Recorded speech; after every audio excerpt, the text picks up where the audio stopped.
Now he's leading 20,995, almost 21,000 votes to 11,000. Is that a good showing for Clarissa? I think it's a good showing, but at the same time, let's remember that Lloyd Neal didn't do much in terms of campaigning. I think he was relying much on his track record and people who know him and his name recognition, and I think he's got it this time around. Renee? I think she's a little too far. 10,000 votes. Yeah. I don't think it's going to end up happening. But did she do well? I mean, as far as a good showing. She did in the primary. Okay, not tonight. Not tonight. Okay, Abel. I think Neal has it, and I'm kind of disappointed with the Democratic Party because if that's the best it could do, you know, it kind of turns people off. We need to get people that can really run against the other party. You just don't put anybody there just because of whatever reason. And there's no way that she'll catch up. There's no way that she can make it. The thing about Clarissa is she started off with a bang and started out strong in the primary and then just continued to come down. You can't campaign on youth and seniors because you have a lot of seniors that vote. So that I think was the downfall. There was never the momentum to keep on going in the general election. Okay. She peaked too early in the primaries and then did not do anything in the general election. And of course what didn't help her is her lack of experience in politics, especially here in Nueces County where we can get pretty vicious if you don't know what you're doing. Brett Chesney and Terry Champsey, the votes, if you're just tuning in, 19,872 to 12,757. Is that enough? I mean, the gap there is a lot as well. I don't know. I hope Terry Champsey pulls it off, but at this point, I'm not very sure at all. What about you, Renee? About what, 5,000? We're looking about what? About 7,000? 7,000. It's going to be kind of tough. But like I go with Susie, it's not over till it's over. I think Brett has it. I think he has it also. But you know, miracles happen. It's not over till the fat lady sings, and I haven't sung lately. Now, there was a dynamic duel that was kind of, I guess, parading together, playing off each other, and that was Joe Gonzalez, the former JP, running for county commissioner, and Joe Gonzalez. And Joe Benavides.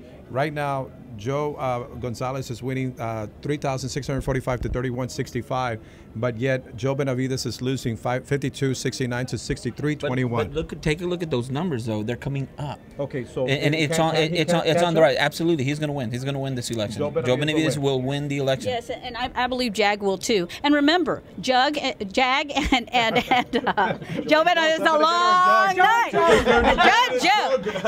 Joe. Remember, they are very good because they're out and about all the time, not just when election time is near. They're out and about all the time doing for people. So that's what helps you too, is if you're a politician, you shouldn't be a politician only during election season. You should be out with the people 24/7. That's absolutely correct. All the time, because that's why you took office in the first place. Abel? On both Jag or Jug, as Dr. Vera refers to them. and Joe Benavides. Joe Gonzalez is going to make it, but with all respect to Joe Benavides is no Joe Gonzalez. And just so you know, what I'm astonished is the wonderful showing that Gail Hernandez has brought forward. Practically an unknown in this community. And like Nancy said, you know, we're downright hard on politics here in Nueces County. So what he's been able to do in one race is astonishing. Don't count this young man out. He is a bright star coming up. Can I respond to that really quick? Understand something. Wait, with money, you can do anything. Renee, give me 1 second. No, Renee. Take the money out. Wait. That's the only reason why he got where he's got, because he's got money. I'm going to let you. Republican money. That's it. I'm going to let you say your statement. Republican money that goes to these two. Okay. Let me say what I got to do. Who? Okay, wait a minute. Yeah, wait a minute. Wait a minute. What have you got to say? I have to say the station ID. Give me 1 second. KTMB, Channel 8, Corpus Christi, and KMIQ, Robson, Corpus Christi, and K228XM. Now, what were you going to say? I think that's a phenomenon. That's a phenomenon. Question: are you telling me that you received no Republican money to go on your show? Because I could have swore I saw Amanda. Oh, so but it didn't go to you. Oh, okay. I think one of the phenomena is that the phenomena is that we do have people who are quote unquote unquote political consultants. Some of us call political prostitutes, and they go out there and they go for to the highest bidder. Well, so we are on TV, so we do well, we're just to our audience. well, that's not a bad word. And welcome back, everyone. My name is Danielle Oldham, here with another edition of Young Voters of South Texas. This one is very important because this is Election 2010. We are here at the courthouse right now as the election results from early voting have been released, and I have with us Attorney Joe Flores. Joe, welcome. Hey, welcome, Danielle. And let me tell you, it has been a shocker for some of the races, and some were, not surprisingly, very positive. Judge Jag has done very well. Joey Gonzalez for Precinct 2 County Commissioner. He worked really hard, and you know, he had a lot of crossover vote. Despite the early voting numbers indicate that he is ahead percentage points wise, and you know, when we're looking at that, the Republicans just simply outvoted in many of the races. And so when we're looking at the numbers, it's voter turnout. Even in the primary, we had seen some outvoting of about 25%, as much as the Democrats and, you know, everybody at South Texas CROSSFIRE had a lot of Democrats on as well, and some Republicans that came on, Todd Hunter and some other Republicans. But what we saw was Joey Gonzalez really came through.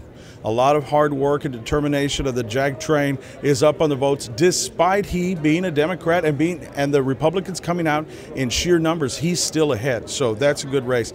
On Joe Benavidez' side, which was a shocker, including Sally Ortiz with Raul, many people were surprised by the numbers on the early voting.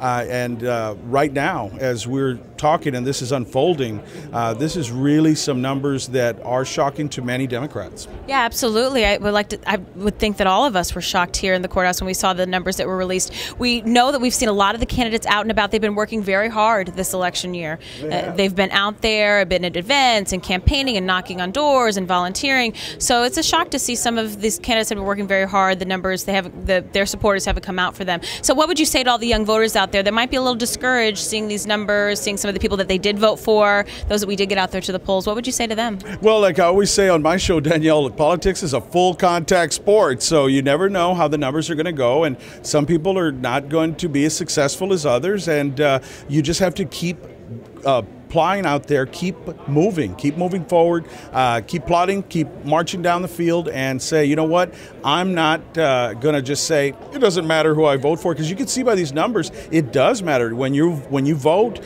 things can change dramatically, and things can change as far as your taxes, your tax base for children, and things like that are going to happen. So it's going to be interesting to see what unfolds tonight. But all the young voters out there, just get out there and vote, and like your organization that's nonpartisan, that's just telling people to participate in the process and get those young leaders out there, because if we don't, we're going to have low voter turnout, and then instead of being based on 189,000 people voting in Nueces County, it's going to be more like based on 50,000.